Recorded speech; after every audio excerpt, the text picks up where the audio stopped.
Paz e graça, de novo, novamente, à igreja, aqueles que nos assistem pela internet, pela página da Primeira Igreja Batista do Sétimo de São Betraí, você que nos assistirá posteriormente pelo nosso canal do YouTube.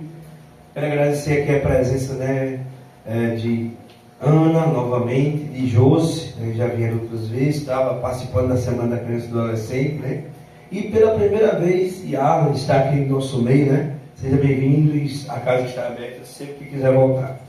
Irmãos, nós estamos aqui numa série de estudos, de meditações, reflexões, na parábola dos dois fundamentos que está em Mateus. Gostaria de convidá-los novamente para que nós pudéssemos revisitar o texto de Mateus. O texto-chave da série é Mateus, capítulo 7, verso 24 até o 27. Diz assim: portanto, quem ouve estas minhas palavras e as pratica, é como um homem prudente que construiu a sua casa sobre a rocha. Caiu a chuva, transbordaram os rios, sopraram os ventos e deram contra aquela casa, e ela não caiu, porque tinha os seus alicerces na rocha. Mas quem ouve estas minhas palavras e não as pratica, é como um insensato que construiu a sua casa sobre a areia. Caiu a chuva, transbordaram os rios, sopraram os ventos e deram contra aquela casa, e ela caiu, e foi grande a sua queda. Como eu estava falando, como eu venho falando toda semana, quando Jesus diz assim: aquele que ouve estas minhas palavras, que palavras? Agora Iar vai lembrar, a gente falou sobre o pronome estes, que é um pronome anafórico, anáfora. Porque um anáfora é um pronome, um referenciador que retoma algo que foi dito antes, anteriormente, ou que acabou de ser dito. Então, quando Jesus diz assim, estas minhas palavras, é as palavras que ele disse antes daqui no capítulo 7. Aqui é a conclusão do Sermão da Montanha. Ele acabou de fazer o seu texto, Jesus fez a sua redação, vamos pensar na estrutura de uma redação, fez o seu sermão, porque o sermão tem uma mesma estrutura, introdução, ele introduziu com as bem-aventuranças, ele foi argumentando dentro de alguns assuntos principais do seu sermão, e no final do sermão, na sua conclusão, ele disse assim, em suma, em síntese, resumidamente, portanto, dessa maneira, desse modo, nós podemos dizer que a conclusão é esta, que todas essas palavras que foram ditas, são palavras de fundamentos para a vida cristã. Se alguém as praticar, será feliz, será realizado como cristão, vai estar construindo a sua vida sobre a rocha. Quem fizer diferente, vai estar construindo a sua casa sobre a areia. E aí a gente vem falando sobre essas palavras de Jesus, que estão antes daqui. Já falamos sobre o tema da vingança, já falamos sobre o tema do juramento, já falamos sobre o tema do adultério, do homicídio, e ultimamente, na última semana, falamos da justiça, como eu tinha dito há pouco tempo. E agora nós vamos falar sobre o jejum. O tema da semana passada foi sobre justiça, Nós falamos um pouquinho da diferença entre a justiça do homem e a justiça de Deus. Em que consiste o homem na justiça do homem e que consiste na justiça de Deus? E a gente viu que muitas vezes alguns atos que eram praticados assim pelos aqueles homens da época de Jesus, como oração, como da esmola, praticar a sedacá, por exemplo, e inclusive o jejum, que é o tema de hoje, eram praticados apenas como forma de serem vistos pelos homens, de fazer justiça de si próprio, de si para si próprio, que seria a justiça humana. E apenas para que as pessoas vissem seus atos de bondade e atos de justiça. E a gente viu que isso não era isso, para Deus não funcionava, como trapos de imundícia. Porque a verdadeira justiça está onde? Em Jesus. Amém? Amém. A nossa justiça é trapo de imundícia, e a verdadeira justiça é de Jesus, e é Ele que nos justifica. É Ele que nos livra da condenação da lei, É Ele, como diz o texto bíblico, que nos faz com que a gente não possa mais dever nada à lei. Amém? Amém. E ainda, dentro desse tema do jejum, nós vamos fazer a leitura de hoje. E aí a gente volta para o capítulo 6. Estas palavras de Jesus que ele falou anteriormente, no capítulo anterior. Está escrito assim, relacionado ao jejum. Verso 16 até o 18. Quando jejuarem, não mostrem uma aparência triste, como os hipócritas, pois eles mudam a aparência do seu rosto, a fim de que os outros vejam que eles estão jejuando. E eu digo verdadeiramente que eles já receberam a sua plena recompensa. Ao jejuar, arrume o cabelo, lave o seu rosto, para que não pareça aos outros que você está jejuando, mas apenas a seu Pai que vem em secreto. E o seu Pai que vem em secreto o recompensará. Amém. Irmãos, como eu falei na semana passada, quando eles davam esmolas, eles davam esmolas para serem vistos. Quando eles faziam oração, eles iam para o meio do átrio do templo. A gente viu isso na oração que o fariseu fez lá, né? Naquele texto lá, na parábola do fariseu e publicano, que ele vai para o meio do templo proclamar aos quatro ventos, né? Aos quatro cantos da terra, a sua bondade, a sua justiça. Então eles se mostravam mesmo. E não era diferente com o jejum. E é interessante que com o jejum ficava mais evidente, porque quando eles estavam jejuando, eles apareciam com uma aparência desfigurada, para que fossem vistos. E é interessante porque naquela época, alguém que estava em estado de luto e de tristeza, porque o jejum também era para esses momentos de tristeza e de luto, eles se vestiam de pano de saco e colocavam cinza sobre a cabeça. Você já viu alguém com cinza na cabeça? Não? Então todo mundo saberia que ele estava jejuando. E nesse caso aqui, quando Jesus está falando diretamente aos fariseus sobre a questão do jejum, ele lembra muito bem a tradição antiga, como ele tinha lembrado também em relação aos outros temas, do adultério, do homicídio, né, em relação ao tema dos juramentos, em relação ao tema da vingança. Então, olha, vocês estão praticando o que os antigos faziam. Seus antigos, a tradição antiga, por exemplo, eles jejuavam durante o dia da expiação. Porque jejum, a palavra jejum quer dizer abstém-se por um tempo de um determinado tipo de alimento. E tinha dois tipos de jejum na época de Israel. Aqueles que você se abstinha totalmente, ou aqueles que você se abstinha parcialmente. Então, só alguns alimentos não entravam no seu cardápio na medida que você estava jejuando. Mas, por exemplo, no dia da expiação mesmo, era um dia de festa, né? Do Yom Kippur, né?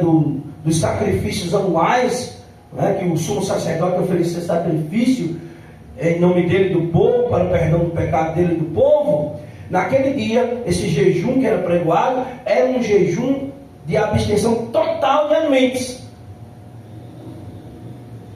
Durante outros períodos do ano, o jejum poderia ser, então, um ato voluntário. As pessoas, então, poderiam escolher o dia dele mesmo orar.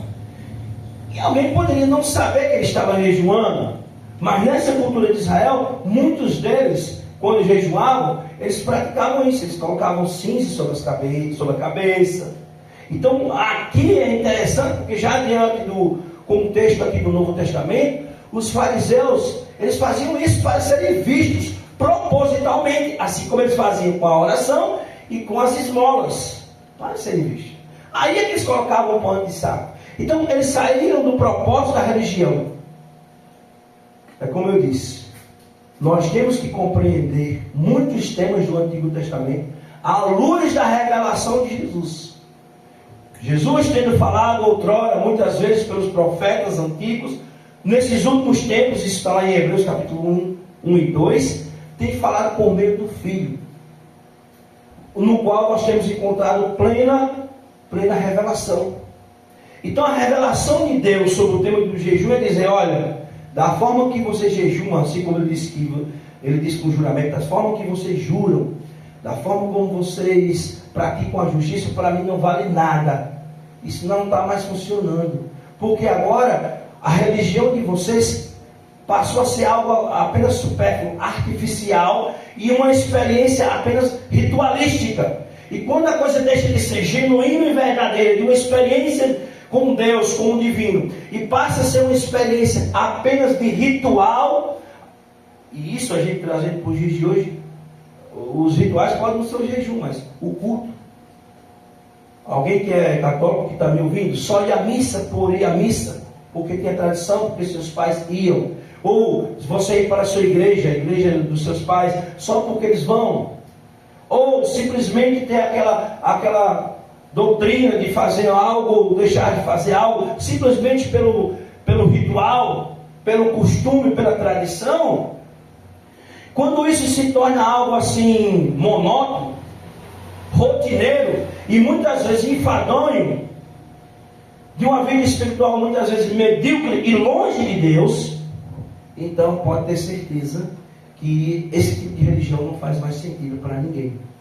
E qualquer tema, e aqui trazendo um tema específico, o jejum, por exemplo, se for feito dessa maneira, apenas nesse sentido, ele não vale de nada. Jesus está dizendo assim: não faça como os hipócritas, não desfigure os rostos, não faça como aqueles que desfiguram os rostos. Olha como diz o texto, ó, como os hipócritas, pois eles mudam a aparência do rosto, a fim de que outros vejam que eles estão jejuando. E ainda faziam assim, além de praticar algumas tradições que eles já praticavam dos antigos, né? Como, por exemplo, colocar cinzas sobre si, eles ainda não faziam mais aparência de tristeza, eles faziam uma encenação.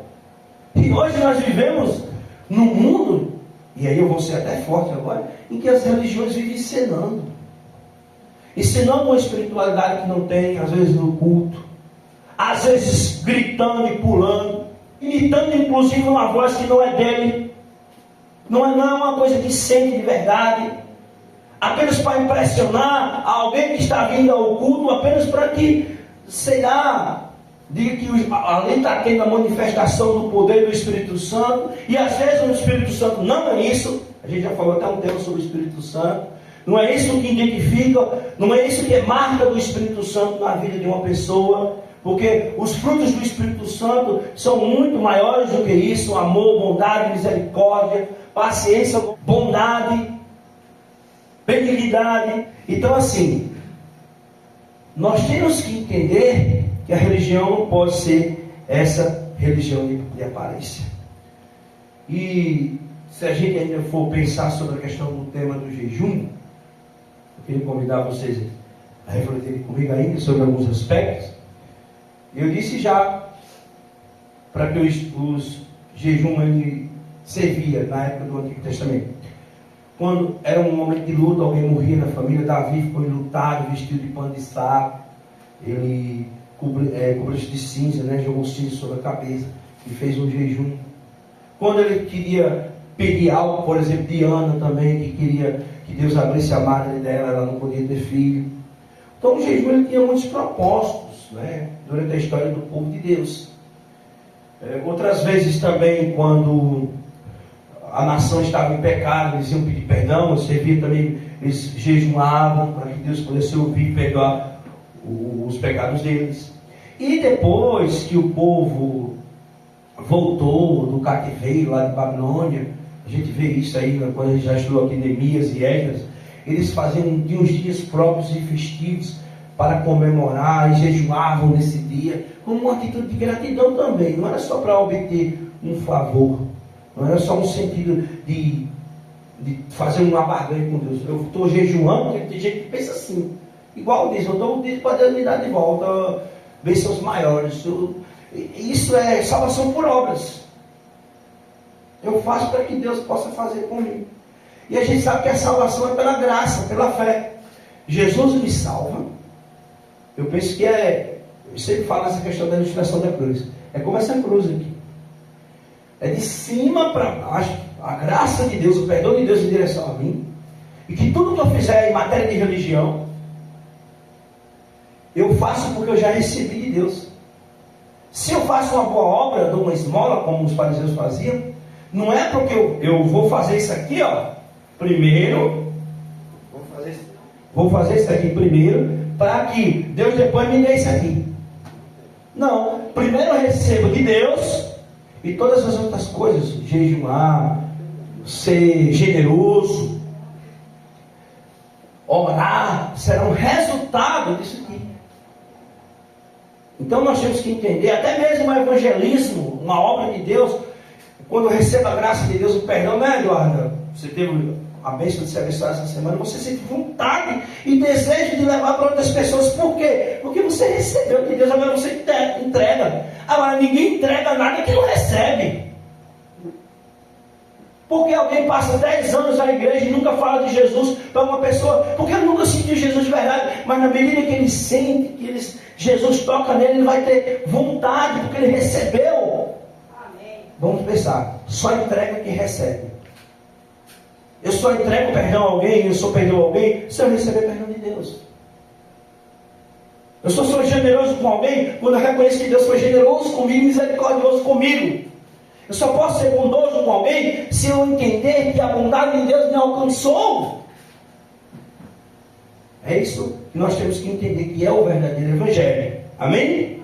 Mas vamos lá. E o jejum, para a gente não fugir do tema, é uma dessas questões. É interessante que está nos termos. Eu estava semana passada, segunda-feira, eu estava na escola e um professor lá, ele é uma pessoa bem aberta, ele respeita todas as religiões e ele é católico.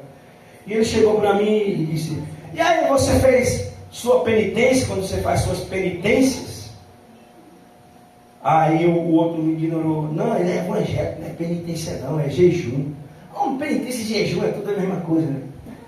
Às vezes para ele sim, mas se a gente pensar em penitência, é quando você tem que fazer penar, você tem que penar, de sofrer, você tem que se autoflagelar, se machucar, se condenar, se sacrificar, se mutilar, para que Deus possa ver você sofrendo e agora eu vou abençoar ele. Então, é essa compreensão muitas vezes que as pessoas têm de jejum. Eu faço para sofrer, colocar o meu corpo ao sofrimento, machucando o meu corpo, vamos dizer assim, deixando ele sem as vitaminas, tirando dele os nutrientes que ele precisa, e aí eu digo: olha, Deus vai me honrar agora, porque eu estou me sacrificando, estou sofrendo, estou pagando penitência. Esse termo também é um termo de autoflagelação. As pessoas do passado, Lutero inclusive fazia isso, quando eles cometiam um pecado, eles pegavam um chicotezinho e ficavam, sabe aquele chicotezinho com tudo, ficava se sacrificando?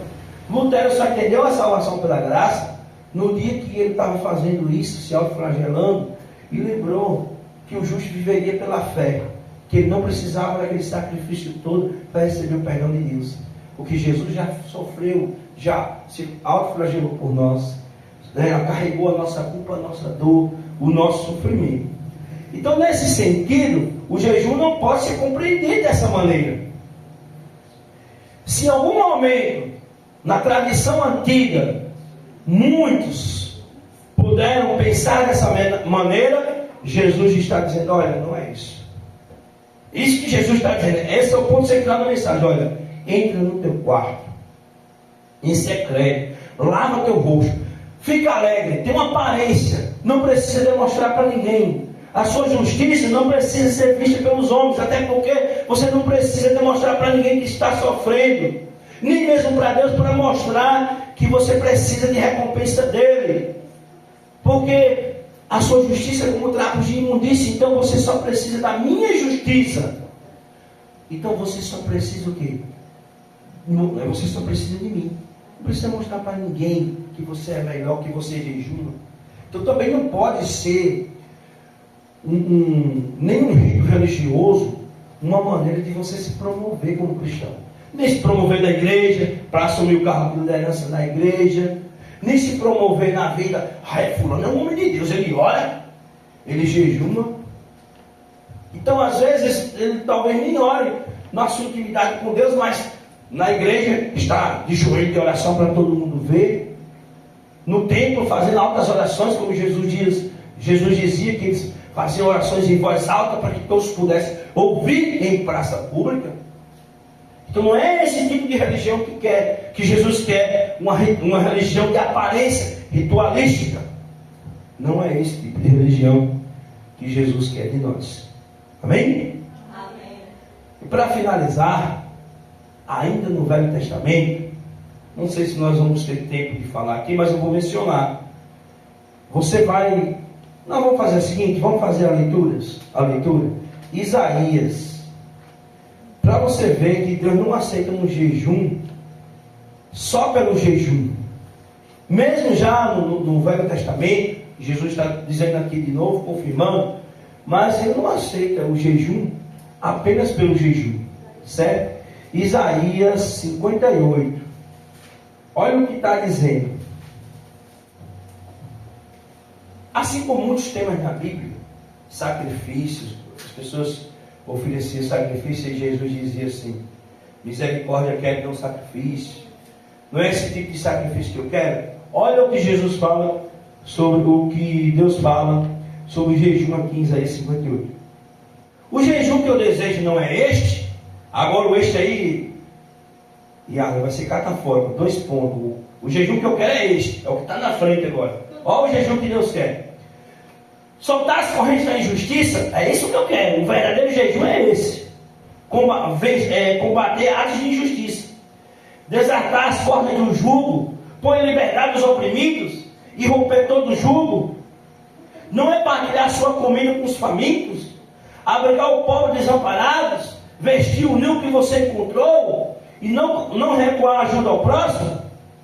Aí sim a sua luz romperá como a aurora e prontamente surgirá a sua cura, a sua rebelião irá diante de você e a glória do Senhor estará à sua retaguarda. Preste atenção. Esse é o jejum que eu quero. Não é esse o jejum que eu quero? Que pratica justiça, que livra o oprimido, que ampara o necessitado, que atenda às necessidades do órfão e da viúva. Vocês ainda não estão fazendo isso.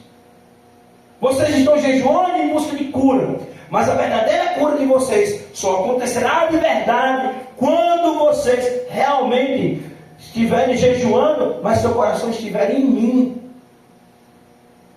Quando vocês estiverem praticando a verdadeira justiça, a minha justiça, não a justiça fajuta de vocês, medíocre de vocês, os atos de justiça medíocre que vocês fazem apenas para ser vistos. Vocês oram, vocês dão esmola, a generosidade de vocês é falsa, vocês jejuam apenas para quê? Para mostrar diante dos homens, mas não é essa a verdadeira. A verdadeira é aquela que você realmente vem dentro do seu coração. E é por isso que diz o texto aqui, que, como diz aqui, aí a sua luz irromperá como a alvorada, como o dia que amanhece. A alvorada é isso. E prontamente surgirá a sua cura, e a sua retidão irá diante de você, e a glória do Senhor estará na tua retaguarda.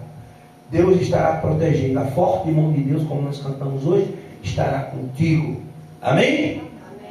Ora, se Deus já disse isso aqui, no momento dos antigos, em que podemos dizer que na parte da história de Israel, a gente já falou isso em outros momentos, o povo de Israel já estava alcançando um pouco de maturidade aqui, porque antes eles achavam que o jejum, a gente vê muitos atos de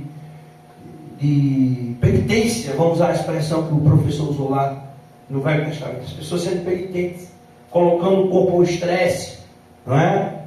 Tirando os nutrientes que ele precisava, apenas pensando no jejum pelo próprio sofrimento. Então, na imaturidade de Israel, eles fizeram muito isso. Já aqui nesse momento de Isaías está dizendo: olha, presta atenção, não adianta nada isso que vocês fazem. Por mais que vocês estejam penitentes, sofrendo, Deus não vai olhar para isso não. Porque não é esse o jejum que eu quero. O verdadeiro jejum que eu quero é aquele que você pratica a justiça, que você ampara o necessitado, que você seja generoso. E que seja uma religião verdadeira e genuína. E chegando ao Novo Testamento agora, já na revelação plena de Jesus, aqui em Mateus capítulo 6, no Sermão da Montanha, que é o nosso texto-chave, Nossa chave hermenêutica para a compreensão desses temas, como nós vamos falando aqui, os temas dos antigos, vingança, homicídio, adultério e jejum, oração e outros temas. Aqui ele diz, olha, tudo isso que vocês fizeram até hoje, os fariseus, por exemplo, oravam 2 vezes por semana, na segunda e nas quintas. Por isso o fariseu declara na oração lá, né? Da parábola do fariseu e publicano. Eu oro, jejum 2 vezes por semana. Ele fazia questão de propagar isso. E mostrar para as pessoas. E ser visto pelos homens. Mas Jesus não é isso. Pode parar com isso. Vá, quando você estiver jejuando, limpe seu rosto, lave seu rosto. Fica alegre. Eles faziam tipo um teatro. A expressão original aqui, eu vi um comentarista dizendo que eles faziam uma encenação. Como alguém que chega na igreja, uma criança, e faz de conta que está triste. Ele ainda, se ele está um pouco triste, ele ainda consegue interpretar uma tristeza ainda maior. Eles faziam isso. Não faça isso com um cara de triste e abatido, não. Vocês vão lá, lavam o rosto e alegram, para que ninguém possa saber. Porque a sua religião, aí eu falo do termo religião, porque tem gente que tem preconceito com esse tema, mas o verdadeiro sentido desse tema é ligar com Deus, ligação com Deus, ligação com o divino. Então, nesse sentido, a verdadeira religião, você será verdadeiramente ligado a Deus, nesse sentido. De outro modo, a sua religião será mais um modo de vida de um grupo que vai apenas viver de rituais, de ritos, e que não vai ter funcionalidade nem mudança, nem na vida de quem participa desses grupos, nem na vida de outras pessoas que estão próximas a ele. Então é esse sentido que Jesus quer sobre o verdadeiro jejum, o jejum que Jesus deseja para nós. Amém? Seja ele parcial ou total, não sei, mas que realmente seja o verdadeiro jejum. Agora eu quero fazer um arremate para a parábola, voltar para a parábola que eu comecei com ela e sempre termino com ela. Irmãos, amigos, jovens que se encontram, o que é que isso tem a ver com a parábola, Stephanie? Sabe por quê? Porque se nós vivemos uma religião de ritual, de penitência, de sacrilégio, que nós vamos ofender sempre a nós mesmos, como o apóstolo Paulo diz, murmura o corpo, eu luto contra as minhas próprias deficiências espirituais, né? Você vai se frustrar. A sua casa vai estar sendo construída sobre a areia. Por quê? Porque na medida que você é um religioso apenas no termo, quando algo der errado na sua vida, perda de um parente, separação de uma pessoa querida que você ama muito, você vai dizer, cadê Deus? Onde está Deus? Porque Ele permitiu que isso acontecesse comigo. E aí muitas vezes sua fé vai ruir, você vai deixar de acreditar em Deus, você vai deixar de buscar a palavra de Deus, vai duvidar da palavra de Deus, porque sua fé estava sendo construída sobre a areia, sobre um rito,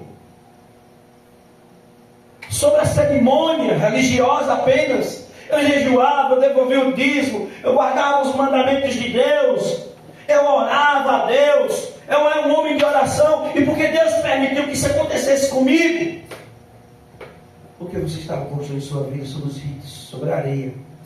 E Jesus nos convida, aqueles que ouvem estas minhas palavras, entendendo o verdadeiro sentido delas, do jejum, da oração, da generosidade, entendendo que nunca é nesse sentido, eu faço isso aqui para receber isso aqui, mas primeiro eu recebo de Deus, e isso, esse movimento de Deus em direção a mim, de perdão, de graça, faz com que eu também me movimente em direção ao meu próximo, em generosidade, em práticas cerimoniais cristãs, mas genuínos, fruto de uma verdadeira vida, de uma verdadeira experiência com Deus. Amém? Amém. Eu convido você, essa noite, a ter essa experiência com Deus, a se aproximar cada vez mais dele, a fundamentar a sua vida na rocha, não nos ritos. Isso foi o que aconteceu com Lutero. enquanto ele estava se autoflagelando, se mutilando, causando sofrimento no seu próprio corpo, pensando em receber a recompensa de Deus, ele era uma pessoa triste e ficava mais frustrado ainda, porque estava construindo sua vida sobre a lei. No dia que Lutero entendeu que o justo viverá pela fé, a verdadeira justiça de Deus é pela fé, que o crer dele, a fé dele, a graça de Jesus fazia com que ele não devesse mais nada além de Deus. Quando ele percebeu isso, ele se sentiu agraciado por Deus e a vida dele mudou, o semblante dele mudou. E ele então pôde realmente ter uma experiência cristã verdadeira. E essa experiência eu quero que você tenha para a sua vida, a experiência do Lutero. Porque ele passou a entender que só a justiça de Deus é a verdadeira justiça em nossa vida. Amém? Qualquer tema, seja jejum, seja oração, qualquer questão da vida espiritual, só terá sentido se Jesus for a nossa direção, o nosso caminho, para nos ajudar e nos guiar a compreender esses temas em nossa vida. E qualquer prática, por mais piedosa que seja, só será verdadeira se essa prática não for apenas um ritual, mas for fruto de uma relação, de uma experiência genuína com o Pai, uma experiência genuína com Deus. Que Deus nos abençoe a todos. Que Deus abençoe a todos.